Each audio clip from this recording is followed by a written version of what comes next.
Assalamualaikum warahmatullahi wabarakatuh. Hari ini kita akan teruskan pelajaran kita bab baru iaitu bab 9, tajuk laju. Dan untuk standard pembelajaran, kita akan belajar 9.13, melaksanakan pengiraan yang melibatkan laju dan laju purata termasuk penukaran unit. Sebelum kita teruskan pembelajaran kita imbas kembali pelajaran yang lepas iaitu rumus dalam topik laju ini.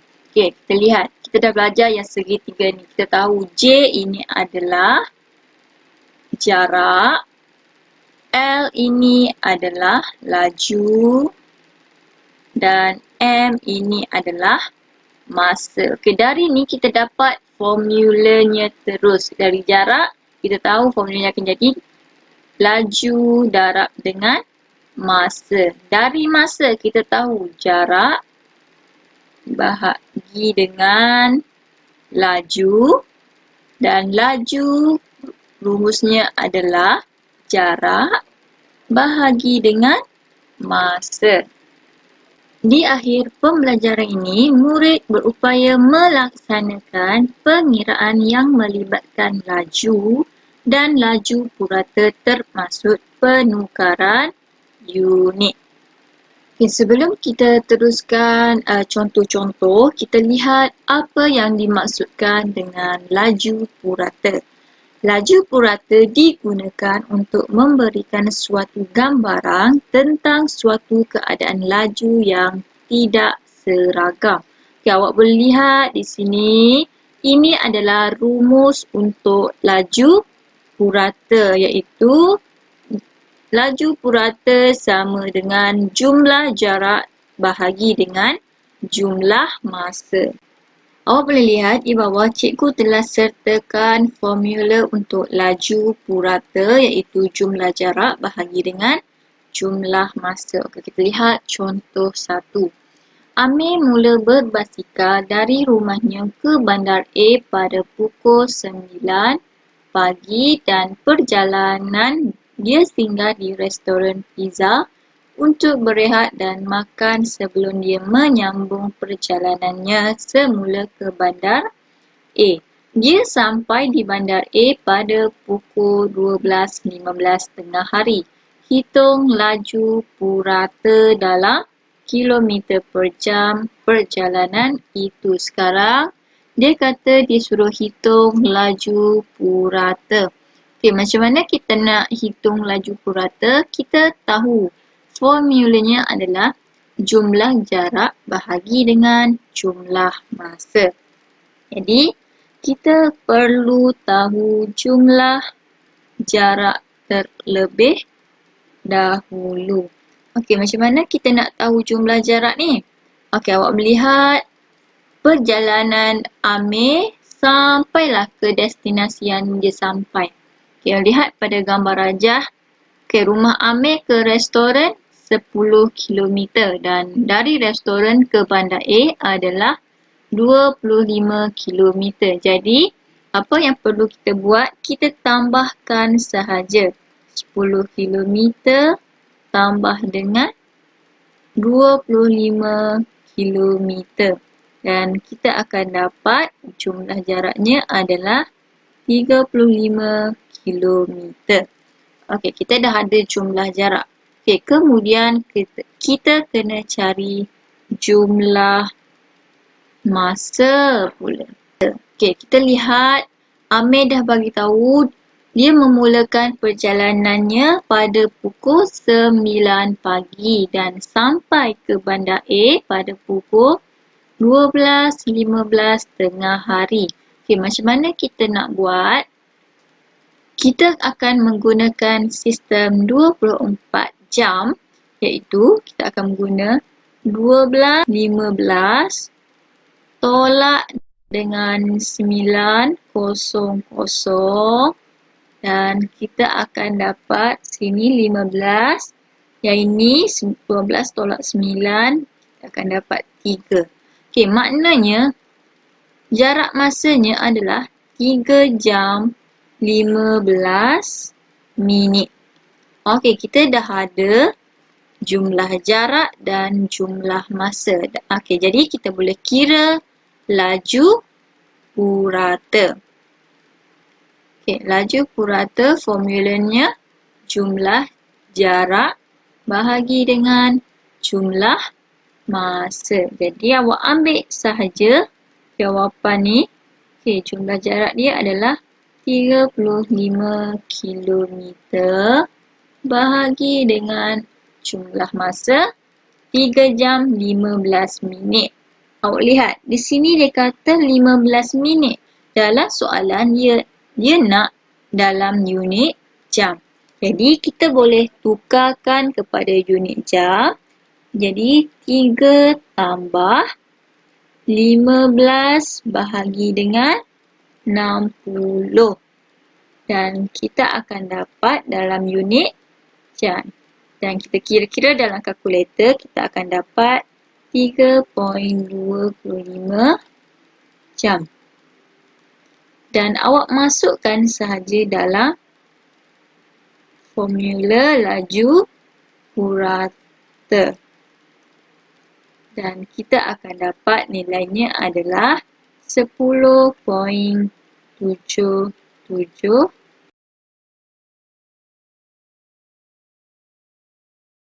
Aina mula bertolak dari rumahnya ke sekolah pada jam 6.50. Dia berbasikal dengan laju puratanya adalah 10 meter per saat. Jika jarak di antara rumahnya dengan sekolah ialah 9 kilometer, pada jam berapakah dia akan tiba di sekolah? Okey, kita keluarkan maklumat yang dia bagi. Dia kata, okey, laju purata sama dengan 10 meter per saat. Kemudian dia kata jumlah jaraknya adalah 9 kilometer. Laju purata kita ada. Jumlah jarak kita ada. Sekarang kita kena cari jumlah masa. Kita masukkan sahaja dalam formula. Kita isi sahaja dahulu. Sama dengan jumlah jaraknya adalah 9 kilometer dan bahagi dengan jumlah masa. Sekarang kita jadikan jumlah masa ni di hadapan sama dengan 9. Okey, awak lihat di sini. Pada unit untuk laju purata ni adalah meter, manakala yang ini adalah kilometer. Kita perlu buat penukaran unit. Kita tahu 1 kilometer sama dengan 1,000 meter. Jadi kalau km nak pergi m, kena darab.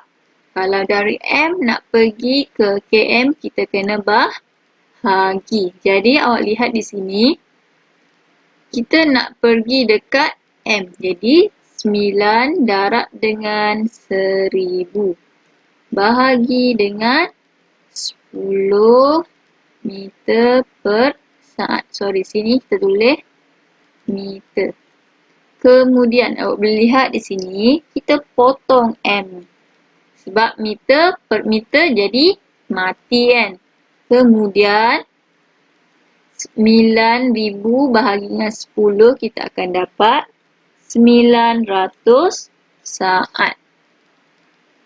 Keadaan laju puratanya dalam unit minit, kita akan tukarkan yang saat ni kepada minit. Okey, kita tahu 1 minit sama dengan 60 saat. Sama saja kalau minit nak pergi kat saat, kita kena darab. Kalau yang ini kita kena bahagi. Okey, jadi 900 minit bahagi dengan 60, kita akan dapat 15 minit. Kemudian, okey, ini adalah jumlah masa perjalanannya. Sekarang, kita nak tahu dia tiba pukul berapa. Okey, kita lihat. Dia memulakan perjalanannya pada pukul 6.50 dan mengambil masa yang inilah 15 minit. Kita tambahkan sahaja dan kita akan dapat 5 tambah 1, 6. Jadi 6. Okey, awak lihat di sini dalam sistem jam dia tak boleh 65 minit, dia kena bawah 60. Jadi kita kena sini kena tolak 60, automatik sini akan tambah 1. Sini tolak. Okey, jadi 5:07. Bermakna perjalanannya dia sampai pada pukul 7 jam 5 minit. Okay, sekarang kita fokuskan cara penukaran unit. Okay, Diana berlari dengan kelajuan 7 meter per saat. Cari laju lariannya dalam kilometer per jam. Jadi, kita boleh buat 7 meter per saat ni 1 saat.